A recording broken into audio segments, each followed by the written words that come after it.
Hi friends, ఈరోజు ఈ వీడియోలో దేశ ప్రధాని నరేంద్ర మోడీ గారు పీఎం కిసాన్ పథకంపై మరోసారి ఊహించిన శుభవార్తను ప్రకటించారు. ఇప్పటికే మొత్తం 21 విడతలు విడుదల చేసిన కేంద్ర ప్రభుత్వం ట్విట్టర్ ద్వారా పీఎం కిసాన్ తదుపరి విడతపై కీలక సమాచారం ఇచ్చారు. ప్రధానంగా ఆయన చెప్పినది ఏమిటంటే, పీఎం కిసాన్ 21 విడత తర్వాత వచ్చే 22వ విడత డబ్బులు ఎప్పుడు వస్తాయి, అలాగే 21 విడత డబ్బులు పడని వారికి ఏం చేస్తే డబ్బులు పడతాయి, ఎప్పుడు పడతాయి, సో దానికి సంబంధించిన పూర్తి ఇన్ఫర్మేషన్ ఈ వీడియోలో తెలుసుకుందాం. అండ్ వీడియో మిన్నస్తే లైక్ చేసి షేర్ చేసి సబ్స్క్రైబ్ చేసుకోండి ఫ్రెండ్స్. సో ఏమాత్రం లేట్ చేయకుండా వీడియోకి వెళ్ళిపోద్దాం.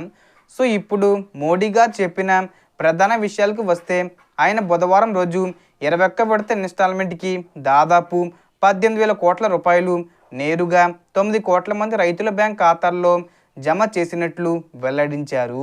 ఈ స్కీమ్ ద్వారా ప్రతి 3 నెలలకు ఒకసారి రైతులకు 2,000 రూపాయలు డైరెక్ట్ ట్రాన్స్ఫర్ రూపంలో అందిస్తూ విత్తనాలు, ఎరువులు, రోజువారీ వ్యవసాయ పనులకు ఎంతో కీలకమైన ఆర్థిక సహాయం అందిస్తున్నారు. గత విడతల విషయానికి వస్తే 19వ విడత ఫిబ్రవరిలో విడుదలైంది, 20వ విడత ఆగస్టులో వచ్చింది, 21వ విడతను మాత్రం నవంబర్ 19వ తేదీన విడుదల చేశారు. ఇంకా పడని వారు 3 పనులు చేస్తారా లేదా అనేది చెక్ చేసుకోండి. ఎన్పిసిఐ ఈకేవీసీ లింకులు చేసుకోండి. ల్యాండ్ వెరిఫికేషన్ కూడా చేస్తారా లేదా అనేది చూసుకోండి. ఈ 3 పనులు చేసుకుంటే 21 విడత డబ్బులు రాని వాళ్ళకి ఈ డిసెంబర్ 15వ తేదీ లోపు జమ అయ్యే అవకాశం ఉంటుంది.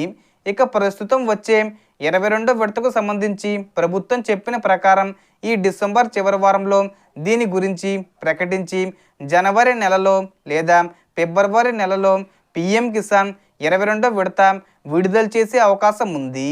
సో మొత్తం ఇన్ఫర్మేషన్ ఇది ఫ్రెండ్స్. మీకు ఈ వీడియో నచ్చితే లైక్ చేయండి, షేర్ చేయండి అండ్ సబ్స్క్రైబ్ చేసుకోండి. Thanks for watching.